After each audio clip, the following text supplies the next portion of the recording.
Olá, espero que você esteja muito bem, descansando debaixo das asas do Altíssimo e na sombra do Onipotente nesse momento tão delicado e difícil que estamos passando. Eu estou aqui para compartilhar alguns pensamentos, algumas reflexões para que possam nos consolar, nos confortar nesses dias nos quais estamos passando por essa pandemia. E eu quero dar um título simples, que é Olhar de Fé e o Olhar Natural.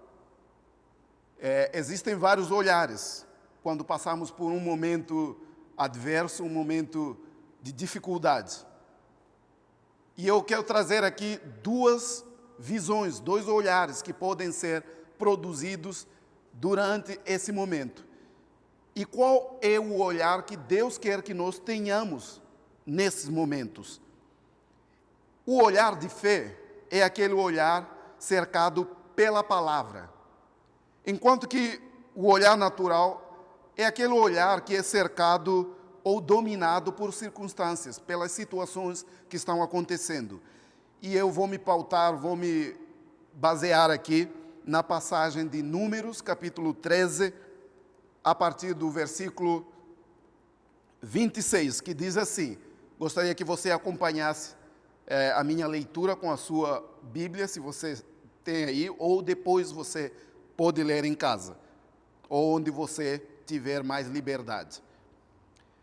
Tendo voltado os exploradores, passados 40 dias depois de terem percorrido toda a região, foram ter com Moisés, com Arão e com todo o ajuntamento dos filhos de Israel no deserto de Farã, que é em Cádiz, e falando a eles e a toda a multidão, mostraram os frutos da terra e fizeram a sua narração, dizendo: fomos à terra onde você nos enviou, a qual, na verdade, mana leite e mel. Como se pode conhecer por esses frutos? Mas tem habitantes fortíssimos e cidades grandes e muradas. Ali vimos a raça de Enaque. Amaleque habita ao meio-dia. O Eteu, o Jebuseu e o Amorreu habitam nas montanhas. O Cananeu, porém, habita junto do mar e ao longo do rio Jordão. Entretanto, Caleb, para refrear a murmuração do povo, que começava a levantar-se contra Moisés, disse: vamos e tomemos conta da terra, porque nós poderemos conquistá-la. Mas os outros que tinham ido com ele diziam: de nenhuma sorte podemos ir contra este povo, porque é mais forte do que nós. E diante dos filhos de Israel, depreciaram o país que tinham explorado, dizendo: a terra que percorremos devora os seus habitantes. O povo que vimos é de estatura extraordinária, e vimos lá certos monstros dos filhos de Enaque, da raça dos gigantes.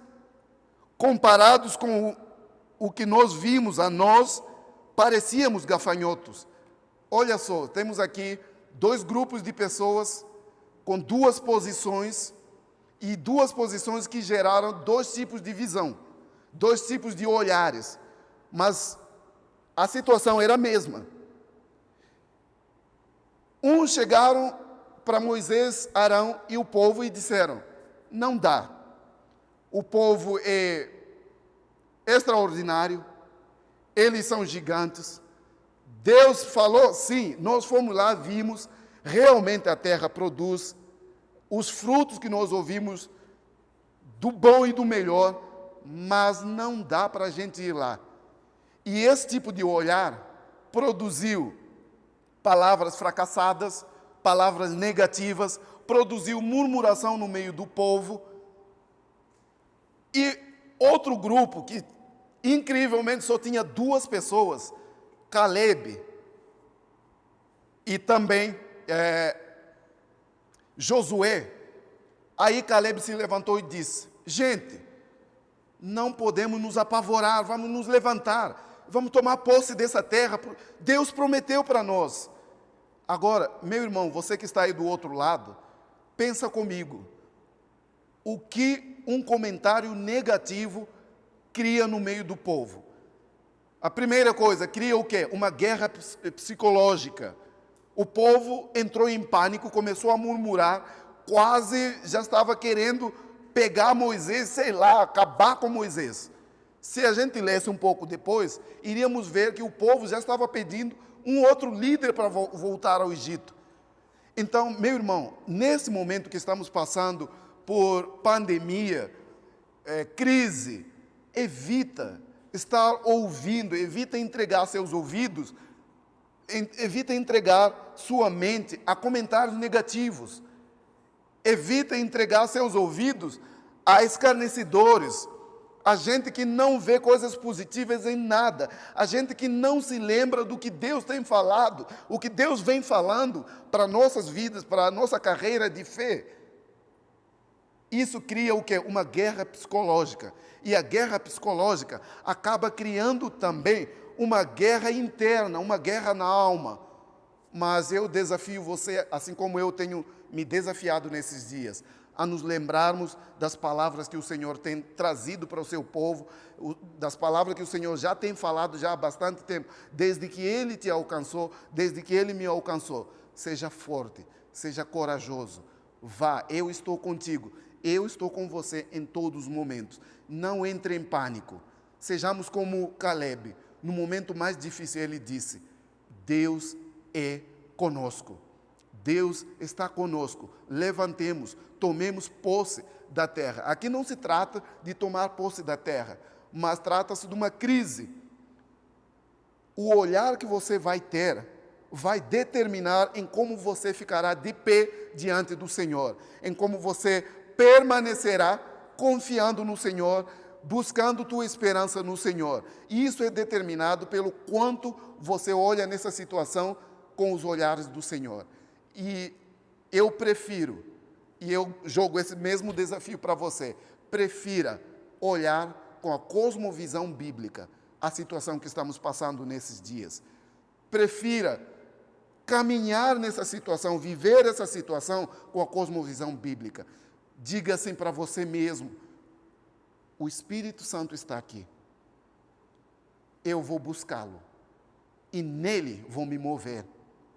Foi para isso que o Senhor nos chamou, que a gente viva nele e nele nos movamos, nele sigamos. Então eu quero terminar essa mensagem falando para você se lembrar de que Deus não é um Deus que desampara. Deus não é um Deus de pânico, não é um Deus desprovido, mas Ele é um Deus que tem todo o poder. Aquele Deus que chegou para Josué no momento mais difícil da vida dele, e ele disse, seja forte, corajoso e tenha bom ânimo. Eu estou com você. E lembre-se da palavra que meu servo Moisés, que eu dei ao meu servo Moisés, lembre-se dessa palavra. Leia, medita, dia e noite, sustente-se nela. Eu estou contigo e conduzo o meu povo.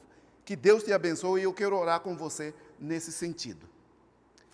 Senhor nosso Deus, nós cremos que Tu não és um Deus que é pego de surpresa.